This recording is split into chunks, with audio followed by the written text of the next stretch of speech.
Vamos a hablar un poquitito de la actualidad, de lo que está ocurriendo en un país en el que, obviamente, sin noticias que hagan, que hablen de la política y de la economía, no podríamos vivir. Y cuando están juntas, casi te diría que es moneda corriente, es nuestra especialidad. Ahora, yo quisiera saber, quisiera que alguien explique lo que está pasando por estas horas, porque en algún momento, cuando el dólar se estaba disparando, verdaderamente disparando, yendo a las nubes, la gente estaba desesperada por tratar de conseguir un dólar y se lo compraban, cualquier persona que quería adquirir un dólar lo compraba a cualquier precio porque tenía la certeza de que iba a subir. Sin embargo, algo pasó en el medio y el dólar no solamente se estancó, sino que además empezó a bajar.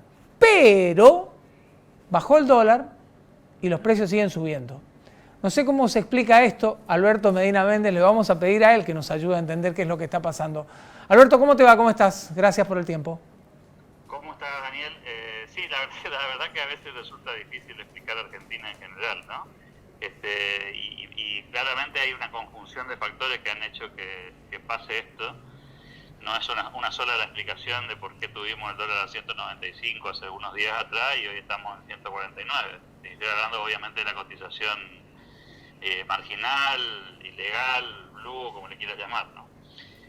No obstante eso, digamos, son como caminos separados, porque mientras tanto el dólar oficial sigue subiendo, es decir, que la cotización que maneja el Banco Central lentamente todos los días va incrementándose. Hace 60 días atrás estaba en 78 pesos y está en 85,50, es decir que el gobierno fue incrementando un poco con una promesa que hizo hace algún tiempo atrás, ¿no? Que el dólar oficial no se iba a retrasar respecto de la inflación. Y como venimos en una inflación cercana al 3% mensual, podríamos decir que en ese sentido el Banco Central va aprovechando para acomodar un poco el dólar oficial, que es en definitiva el dólar que le importa a los exportadores y a los importadores. Son los valores oficiales que se usan para importar y para exportar, que de alguna manera es uno de los termómetros de la economía. El otro claramente es este dólar blue, que es una especie de termómetro, que en las últimas semanas empezó a bajar con mucha contundencia por esta conjunción de factores que te decía, ¿no? Por un lado, las autoridades monetarias y el gobierno hicieron utilizaron una serie de herramientas tratando de sacar los pesos de la calle, ofreciendo al mercado algunas alternativas financieras para que los pesos no se vuelquen a dólares y se vuelquen a herramientas vinculadas al dólar en forma indirecta. Eso permitió de alguna manera que sea más tentador quedarse en ese tipo de inversiones que pasarse al dólar cuando el dólar ya estaba muy elevado para la mayoría de los analistas de mercado, que no iba a superar esos números de lo que había alcanzado estrepitosamente. Y después, por supuesto, otros dos elementos que fueron clave. Uno fue el resultado de la elección americana y la expectativa que hay de un cambio en la relación entre Estados Unidos y Argentina. Y por supuesto la llegada del Fondo Monetario Internacional y una especie de espaldarazo de las últimas semanas en las que el ministro Guzmán coqueteó un poco con un acuerdo con el Fondo Monetario que daría un poco de respiro a las reservas del Banco Central, y eso hace que el mercado obviamente automáticamente piense que no tiene cómo lidiar con eso. Entonces espera que la cosa se apacigüe y baja la demanda de dólares. Y como es un mercado muy chiquito, el mercado del dólar blue, rápidamente responde a subas o bajas con una velocidad, digamos, poco habitual, ¿no?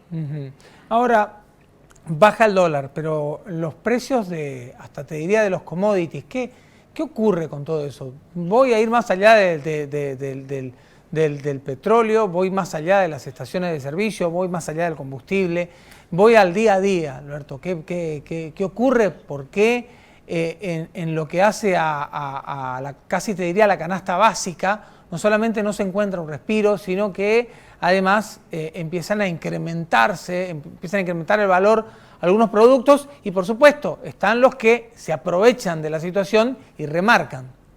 Sí, a ver, los aprovechadores no necesitan ninguna justificación. O sea, los mercados que no son muy abiertos y cuyo acceso a la participación en esos ámbitos se hace muy difícil, digamos, marcan la cancha de cómo se van definiendo los precios a un ritmo diferente al resto del mercado. Pero también te diría que si utilizamos el mismo ejemplo que usás vos, cuando el dólar al principio de año estaba a 63 pesos, y me refiero al blue, no al oficial, cuando el dólar estaba a 63 pesos y dólar blue pasó a 195, las cosas no subieron el 100%. Es decir, tampoco es cierto que el ritmo de las subas marcan el ritmo del aumento de los precios, y tampoco la baja. Es decir, que los precios en definitiva seguían por lo que el mercado aguanta, y cuando el mercado está demandando, los precios aumentan, y cuando el mercado deja de demandar y se pone recesivo, bajan los precios porque nadie vende. Vamos, siguen la misma lógica que seguimos vos y yo y cualquiera de los que nos está escuchando, ¿no? En la medida que la cosa está complicada, los precios son más sensatos, y cuando la gente está comprando cualquier cosa, no importa qué precio pones, la gente te compra igual. Entonces creo que cada mercado, cada una de las actividades, cada rubro va marcando su destino en esto, y es un juego de prueba y error también, Daniel. Lo que acá es categórico y contundente es que vos a principio de año tenías una inflación del 1% mensual y hoy estás con una inflación del 3% mensual, y en subida, ¿sí? O sea, la lógica es que con todas las cantidades de pesos que emitió el gobierno en los últimos meses producto de la pandemia, para poder financiar la caída de la recaudación tributaria, vamos a tener una inflación en crecimiento mensual, y eso se va a trasladar a precios, sobre todo a los precios que son más sensibles para todos, ¿no?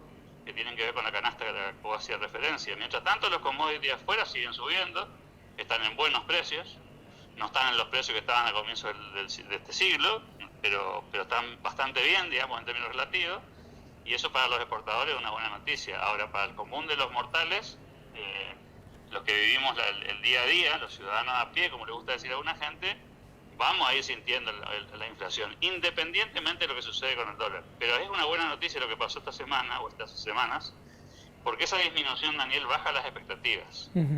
Entonces, cuando las expectativas de las turbulencias financieras disminuyen, hay mucho menos margen para la especulación, o mucho menos margen para esperar que las cosas revienten. Eso trae calma, y la calma también trae un poco de sensatez a la hora de poner precios. Alberto, muchísimas gracias como siempre por tu tiempo. Abrazo gigante. Gracias. Alberto Medina Méndez con nosotros, el análisis de lo que está pasando.